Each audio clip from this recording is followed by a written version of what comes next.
राजीव कांपित स्वर में बोला, निशा, मैं कहीं सपना तो नहीं देख रहा। तुमने मुझे स्वीकार कर लिया।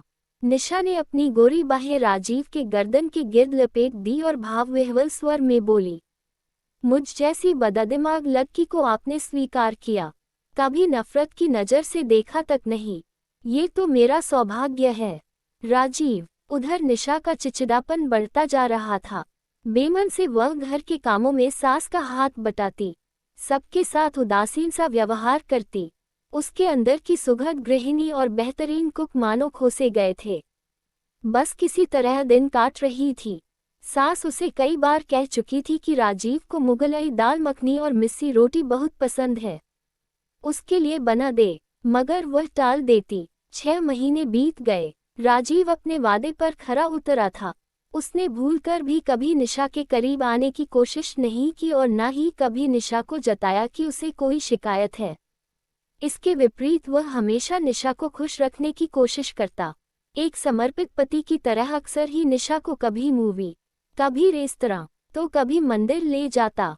उसकी छोटी से छोटी जरूरतों का ध्यान रखता। इन्हीं दिनों उषा ने एक बेटे को जन्म दिया। उषा की सास की तबीयत इन दिनों कुछ ठीक नहीं थी। जच्चा बच्चा के साथ साथ घर की समुचित देखरेख करने का सवाल के सामने खड़ा हो गया। इस स्थिति का जैसे ही निशा को पता चला, उसने 10-15 दिन उषा के घर रहकर उसकी गृहस्थी में हाथ बटाने का प्रस्ताव रखा। राजीव और उसकी मम्मी ने भी सहर्ष स्वीकृति दे दी। निशा उषा के घर चली गई। उन्हीं दिनों रामनिवास का अपने भाइयों के साथ चल रहा बंटवारे का मुकदमा जिरह की स्टेज पर आ गया। यदि रामनिवास मुकदमा जीत जाते तो लगभग 15 करोड़ की संपत्ति उनके हिस्से में आ जाती। दोनों बाप बेटे रोज कचहरी जाते, घंटों वकीलों संग माथा मारते। आखिरकार जिरह पूरी हुई। 3 दिन बाद फैसला सुनाने की तिथि निश्चित की गई। जिस दिन जिरह पूरी हुई उसी रात राजीव के मामा को, जो मेरठ में रहते थे, अचानक दिल का दौरा पड़ा और वो चल बसे। रामनिवास और उनकी पत्नी को मेरठ जाना पड़ गया, जहां 1 हफ्ता लग जाना मामूली बात थी। निशा अपनी बहन के घर और माता पिता मेरठ। राजीव घर में अकेला रह गया। उधर निशा ने उषा की गृहस्थी बखूबी संभाल ली। उसने बड़ी लगन से उषा और उसकी सास की समुचित देखभाल की, घर का ध्यान रखा। यहाँ रहने के दौरान अजय के शानदार व्यक्तित्व का जादू और इनकी शानो शौकत उषा के सर चढ़कर बोलने लगी थी। वह अक्सर अपनी ससुराल और उषा के ससुराल की तुलना किया करती, राजीव और अजय की तुलना किया करती और मन ही मन अपनी किस्मत पर कूदती रहती। घर के कामों के अलावा जब भी समय मिलता वह और अजय खूब हंसी मजाक किया करते, ताश खेला करते, टीवी देखते। उसे यहाँ आए 5वां दिन था। निशा ने सबको खाना खिलाया। उषा और उसकी सास को अलग अलग आहार बना कर दिया, दवाएं दी। सारा काम निपटाकर अपने कमरे में, जो कि उषा के बेडरूम के बगल में था, सोने चली गई। पलंग पर लेटते ही उसे नींद आ गई। थोड़ी देर बाद अचानक उसे अपने बदन पर किसी के स्पर्श का एहसास हुआ तो उसकी नींद खुल गई। कमरे में जलते हुए नाइट बल्ब मध्यम रोशनी में उसने देखा कि अजय उसके बगल में बैठा है और उसके हाथ में उसके जिस्म पर नैतिकता की सीमा लांघ कर फिर रहे हैं। वह बुरी तरह चौंक कर उठ बैठी। उसकी जुबान को ताला सा लग गया। कुछ समझ नहीं पा रही थी कि क्या बोले। सकी चुप्पी का अजय ने कुछ और ही मतलब समझा। उसका हौसला और बढ़ गया। उसने निशा के चेहरे को बाहों के घेरे में लेकर उसके होठों को चूमने की कोशिश की और कान में फुसफुसाया, आई लव यू निशा, आओ इस रात को हसीन बना दें। अजय के कुत्सित इरादों को भांपते ही निशा जैसे सकते की हालत से बाहर निकली। वह तड़प कर उससे परे होती हुई अजय चेहरे पर एक जोर का तमाचा लगाया और नफरत भरे स्वर में बोली, चुपचाप निकल जाओ यहाँ से। अगर मुझे उषा का ख्याल ना होता तो सारे घर के सामने आपको नंगा कर देती। Get out. जिल्लत और शर्म से भरकर अजय चुपचाप कमरे से बाहर निकल गया। उसके बाहर जाते ही निशा बिलक बढ़ी। आज मानो वह एक छद्म दुनिया से बाहर निकली थी। अजय की जिस छवि के सम्मोहन ने उसकी सोच को जकड़ रखा था वह आज तार तार हो गई। रोते रोते उसके जेहन पर राजीव का निष्पाप चेहरा उभरा, जो अजय जितना सुंदर भले ही ना हो, मगर जिससे सच्चाई का नूर टपकता था। उसके जेहन पर राजीव से जुड़ी यादें उभरने लगी।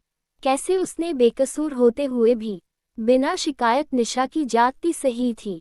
कैसे वह हर वक्त उसकी खुशियों की परवाह किया करता था।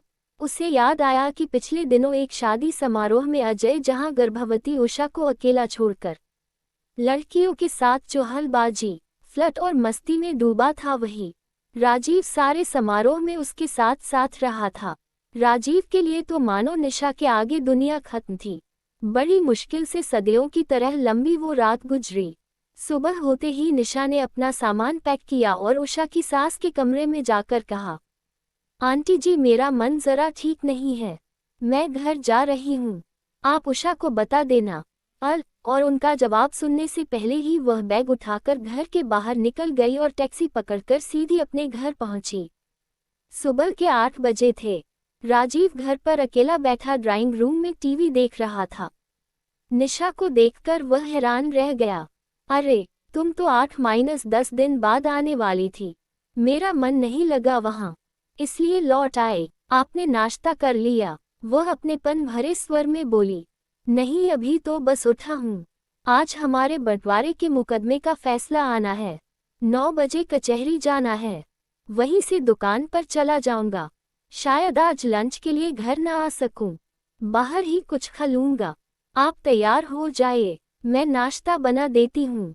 राजीव ने सहमति में सिर हिलाया, टीवी ऑफ किया और बाथरूम में घुस गया।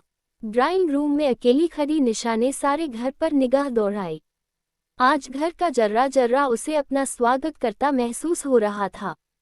उसने एक ठंडी सांस ली और किचन में घुस गई थी।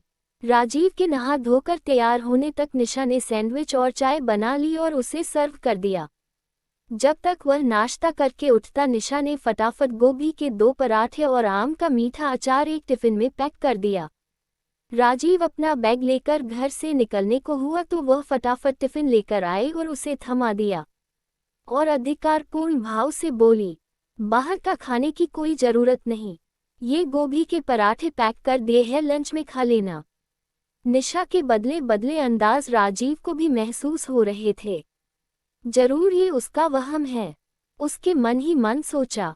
फिर भी मन में एक अजीब से हर्ष का अनुभव करता उसने टिफिन बैग में रखा और विदा हो गया। पीछे घर में निशा अकेली रह गई। उसने चारों ओर निगाहें दौड़ाई। गृहिणी की उपस्थिति के अभाव में घर अपेक्षानुरूप बिखरा पड़ा था। उसमें साड़ी का पल्लू कमर में खोंसा और मनोयोग से घर को व्यवस्थित करने में जुट गई। शाम तक वह लगी रही। इस दौरान उसने अपना सारा हुनर इस्तेमाल कर लिया और शाम होते होते जो घर सुबह कबूतर खाना हो रहा था, वह एक सुव्यवस्थित आशियाना बन गया। शाम के 5 बजे बज गए। वह थक गई थी, मगर अभी उसे कुछ और करना था। उसने आधे घंटे आराम करके अपनी थकान मिटाई, फिर उठी और नहा धोकर फ्रेश हुई। उसने घड़ी पर निगाह दौड़ाई। 7 बजे बजने को थे। 8 बजे राजीव का आना अपेक्षित था। कुछ याद करके उसके चेहरे पर एक मीठी मुस्कान तैर गई। फिर वह किचन में घुस गई और बेहद मनोयोग से मुगलई दाल मखनी व धनिये की चटनी बनाई और मिस्सी रोटी का आटा तैयार करके रख दिया। अपेक्षानुरूप 8:15 बजे राजीव घर लौटा। उसका चेहरा खुशी से दमक रहा था। घर में घुसते ही उसने बैग सोफे पर फेंका और हर्षित स्वर में बोला, निशा, हम केस जीत गए, अब हमें अपना हक मिल जाएगा। हम जीत गए निशा, हम जीत गए। कहते कहते उसने घर पर चारों ओर नजर दौड़ाई। घर का कायापलट हो चुका था। उसने हैरानी से निशा की ओर देखा। निशा ने मुस्कुराकर सिर झुका लिया और मन ही मन बोली, हाँ राजीव, आप जीत गए। अब आपको आपका हक जरूर मिलेगा। आप हाथ मुंह धो लीजिए, मैं खाना लगाती हूँ। वह प्रत्यक्षतः बोली, आज इतनी बड़ी खुशी का दिन है, हम साथ खाना खाएंगे। राजीव को कानों पर विश्वास नहीं हुआ। हाँ हाँ, क्यों नहीं, वह प्रसन्नता से बोला। क्या बनाया है आज? उसने पूछा। दाल मखनी और मिस्सी रोटी। निशा मीठी मुस्कुराहट के साथ बोली, खास मेरी पसंद का खाना। राजीव हैरान होता हुआ मंत्रमुग्ध सा वाश बेसिन की ओर मुड़ गया। वो समझ नहीं पा रहा था कि इतने बजे केस में मिली जीत की खुशी मनाए या निशा के बदले व्यवहार की। थोड़ी देर बाद दोनों ड्राइंग रूम के फर्श पर ही बैठकर एक ही थाली में डिनर कर रहे थे। खाना इतना जायकेदार बना था कि राजीव उंगलियां चाटता रह गया था। आज खाने के जायके में एक मंजे हुए कुक के हुनर के साथ साथ अपनी प्रियतमा के मनोहार का तड़का भी साथ था। अजय की आत्मा तक तृप्त हो गई। खाने के बाद निशा ने बर्तन वगैरह हटाए और फिर अजय से बड़े मनोहार भरे स्वर में बोली, मेरा आइसक्रीम खाने का बड़ा दिल कर रहा है। आप क्वालिटी बूथ से कसाटा का पैक मेरे लिए ला दोगे प्लीज? अरे इतनी सी बात, राजीव प्रसन्नता से बोला। उसके लिए यही बहुत था कि निशा ने उसे किसी काम के लिए बोला था। देखो, इस समय तो आइसक्रीम जनकपुरी मोड़ पर ही मिलेगी। आने जाने में कोई आधा घंटा लग जाएगा। तब तक तुम टीवी देखो, मैं आइसक्रीम लेकर आता हूँ, कहकर राजीव ने कार की चाबी उठाई और फ्लैट से बाहर निकल गया। यही तो निशा चाहती थी। उसके जाते ही निशा अपने कमरे में गई, अलमारी खोली और अपनी शादी का जोड़ा निकाल लिया। आज उसे फिर से दुल्हन बनना था। वह खुद का श्रृंगार करने में लग गई। आधे घंटे बाद दुल्हन के जोड़े में सजी उसने अपना रूप आईने में देखा तो अपने हुस्न के जलाल को देखकर खुद ही शर्मा गई। फिर वह उसी पोज में बेड पर बैठ गई जैसे अपनी सुहागरात के समय बैठी थी और विरहनी की तरह अपने पति की प्रतीक्षा करने लगी। उसका रोम रोम आज राजीव के प्रति समर्पण के भाव में सुलग लग रहा था। तभी उसे बाहर से राजीव की आवाज सुनाई दी, निशा, निशा, अरे भाई कहाँ हो? आवाज लगाता हुआ वह बेडरूम में आया। वहां का नजारा देखते ही थमक कर खड़ा हो गया। उसे अपनी आंखों पर विश्वास नहीं हो रहा था। उसे लगा कि वह कोई सपना देख रहा है। दुल्हन की तरह सजा कमरा और दुल्हन के जोड़े में सजी निशा, सारा मंजर अपनी कहानी खुद कर रहा था। पलंग पर बैठी निशा का रूप अप्सराओं को मात कर रहा था। निशा धीरे से उठी और उसके पास चल कर आई। उसने अजय के हाथों से आइसक्रीम का पैकेट लेकर टेबल पर रख दिया और नजरें नीचे किए हुए बोली, मेरे गुनाह की जो सजा आप दोगे मुझे मंजूर है, मगर अपने दिल से मुझे कभी मत निकालना। कहते हुए उसकी कमल जैसी आंखों से दो मोती निकलकर उसके गालों पर लुकाए। राजीव कांपित स्वर में बोला, निशा, मैं कहीं सपना तो नहीं देख रहा। तुमने मुझे स्वीकार कर लिया। निशा ने अपनी गोरी बाहें राजीव के गर्दन के गिर्द लपेट दी और भावविह्वल स्वर में बोली, मुझ जैसी बददिमाग लड़की को आपने स्वीकार किया। कभी नफरत की नज़र से देखा तक नहीं। ये तो मेरा सौभाग्य है। राजीव, मैं आप जैसे देवता पुरुष के काबिल कहाँ हूँ? राजीव ने आतुर भाव से उसे बाहों में भर लिया। निशा लता की तरह उससे लिपट गई। वक्त जैसे थम गया। कितनी ही देर दोनों यूं ही आलिंगनबद्ध खड़े रहे। फिर निशा ने राजीव के कानों में प्यार भरे स्वप्निल स्वर के साथ कहा, उषा को बेटा हो गया, अब हम भी मम्मी पापा बनेंगे। राजीव भावविभोर स्वर में बोला, हाँ, मगर मुझे बेटी चाहिए, तुम्हारे जैसी नहीं, आप जैसी। मेरे जैसी हुई तो नक्चदी बनेगी। वो हंसते हुए बोली। राजीव भी हंस पड़ा। दोनों ने पलंग की ओर नजर उठाई। निशा ने शर्मा कर सिर झुका लिया। राजीव ने उसे अपनी बलिष्ठ बाहों में उठाया और पलंग की ओर बढ़ चला। सड़क पार कहीं दूर लाउडस्पीकर पर गाना बज रहा था, दो सितारों का ज़मीं पर है मिलन आज की रात। आइसक्रीम उपेक्षित सी पड़ी, पिघलती रही। आज उनकी सुहागरात थी।